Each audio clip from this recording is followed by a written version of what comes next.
लेकिन आज भी अगर आपको प्रदेश में नेता बनना है तो आपको जमीन पर जो ज्वलंत मुद्दे हैं उनको उठाने चाहिए हैं। जैसा मैंने कहा कि आज कहीं ना कहीं प्रदेश में हम बात करते हैं तो हम ये बात भी याद करते हैं कि आज लगभग 2020 के बाद ऐसे लाखों नर्सिंग छात्र हैं जिनको पिछले 4 साल से प्रमोशन नहीं मिल पाई है। अनेकों नर्सिंग कॉलेज के मालिक आज जेल में हैं। सीबीआई के ही जो जांच अधिकारी थे वो भी गिरफ्तार हो गए। क्यों? क्योंकि जो एंटी करप्शन ब्यूरो जांच करने के लिए आया था वही करप्ट पाया गया। तो ये सब ऐसे पॉइंट्स हैं जिससे कहीं ना कहीं छवि खराब होती है प्रदेश की।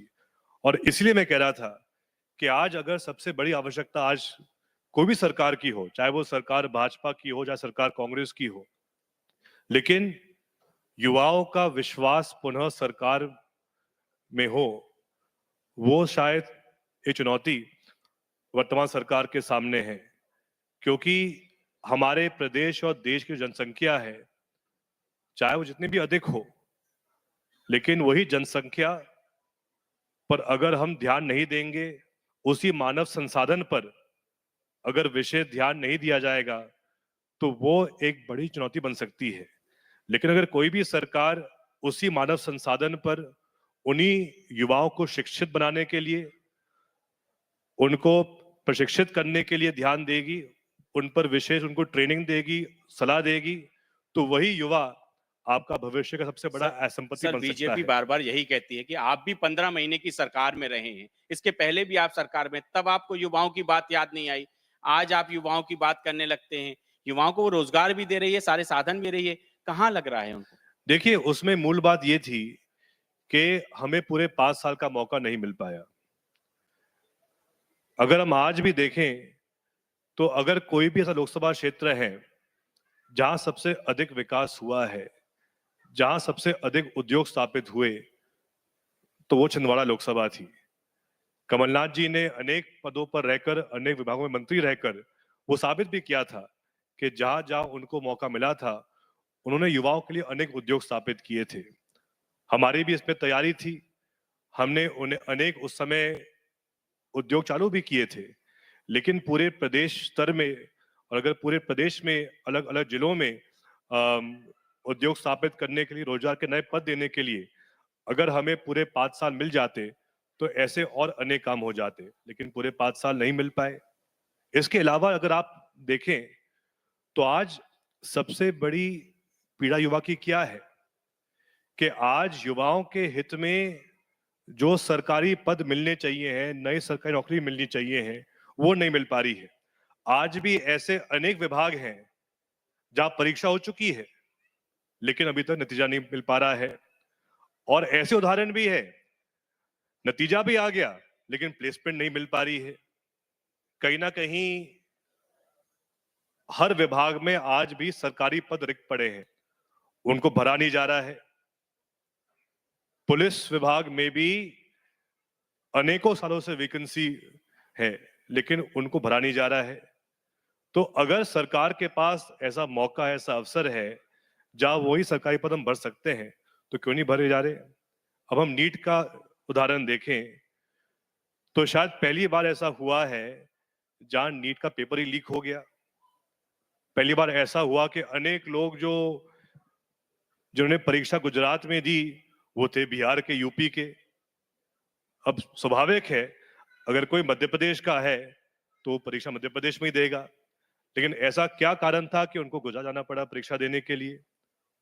और मार्क्स कितने आए? 100% मार्क्स आए, जो संभव ही नहीं है नीट में। तो जब ऐसे पेपर लीक्स के उदाहरण सामने आएंगे, नर्सिंग घोटाले के ऐसे केस सामने आएंगे, तो इससे कहीं ना कहीं युवाओं का विश्वास टूटता है, जो इस प्रदेश के लिए उचित नहीं है। जयवर्धन जी, एक आखिरी सवाल। 29 की 29 सीटें में लग रहा था आप लोगों को कि एक दो सीटें जो आपकी 28, एक सीट छिंदवाड़ा की थी, आखिरकार ऐसा क्या हुआ कि छिंदवाड़ा की सीट भी चली गई? हर चुनाव में एक नई परिस्थिति होती है।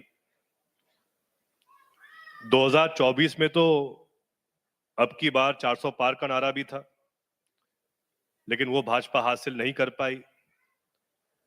लेकिन जो भी काफी नकारात्मक परिणाम भाजपा को मिले उत्तर प्रदेश या महाराष्ट्र में या राजस्थान में, लेकिन मध्य प्रदेश में जरूर उनको जो 29 में से 29 सीटें मिली, कहीं ना कहीं कुछ उसमें कमी हमारी भी थी। लेकिन मैंने ये बात पहले भी रिकॉर्ड पे कहा है कि लाडली बहना योजना का काफी एक बड़ा नहीं, असर रहा। बीजेपी तो बार बार कहती है कि आपके घर में तो कलही मची रहती है, कोई किसी की टांग खींचता है, कोई किसी की टांग खींचता है, उसी के कारण आपको ये देखिए, दिक्कतें वो होती तो हैं। सब पार्टियों में होता है, ये सिर्फ एक पार्टी का मुद्दा नहीं है। राजनीति में हमेशा खींचतान रहती है, लेकिन खींचतान होने के बावजूद भी पार्टी में अनुशासन बहुत जरूरी रहता है। मैंने मेरे बहुत सीमित राजनीतिक जीवन में ये समझा है कि अगर सफल होना है राजनीति में तो अनुशासन बहुत जरूरी है। और कहीं ना कहीं जो परिणाम आए 2023 विधानसभा में और 2024 लोकसभा में, हमें कहीं ना कहीं मंथन करना चाहिए है कि जो पूरे प्रदेश और देश में 50% के आसपास महिला मतदाता है, हम उन तक क्यों नहीं पहुंच पाए, उनका विश्वास क्यों नहीं जीत पाए। आने वाले 5 सालों में हमें क्या, हमारे ही कार्यशैली में क्या परिवर्तन करना चाहिए है। और हमें कहीं बाहर नहीं झांकना है, हमको राहुल गांधी जी को देखना चाहिए। वही राहुल गांधी जी जिनकी लगातार भाजपा ने 10-15 साल आलोचना करी, उनके खिलाफ षड्यंत्र रचाया, अनेक प्रकार के प्रोपेगेंडा किए, लेकिन उसके बावजूद राहुल गांधी जी ने सभी आलोचनाओं के बाद भारत के दक्षिण तट से लेकर उत्तर के तट तक पदयात्रा करी, भारत जोड़ो यात्रा के माध्यम से निरंतर जनसंपर्क किया। उस भारत जोड़ो यात्रा के माध्यम से आज राहुल गांधी जी की एक अलग ही लोकप्रियता हो गई है। जनता चाहती है कि राहुल जी और सामने आए, उनको जनता चाहती है कि वो कहीं ना कहीं देश में भविष्य में प्रधानमंत्री बन के आए। कि उन्होंने वो साबित कर दिया कि चाहे वो किसी भी परिवार से आते हैं, लेकिन वो जनता के हित के लिए काम करने के लिए तैयार है। और वही आज मध्य प्रदेश में भी हमें सोचना चाहिए है। मेरे हिसाब से अगर कांग्रेस के नेता राहुल गांधी जी जैसे प्रदेश के हर एक गांव में, कस्बे में जाकर निरंतर जनता के बीच रहें, तो जनता का विश्वास हम पुनः जीत सकते हैं। बहुत बहुत धन्यवाद जयवर्धन जी हमारे साथ जुड़ने के लिए। मैं आपको बहुत बहुत बधाई, और आने मैं वाले आपको समय में विश्वास जरूर पब्लिक दिलाऊंगा। वाणी न्यूज भी ऐसे ही आगे एक मध्य प्रदेश में एक अलग पहचान बनाए। आपको बहुत बहुत बधाई और शुभकामनाएं। बहुत बहुत धन्यवाद।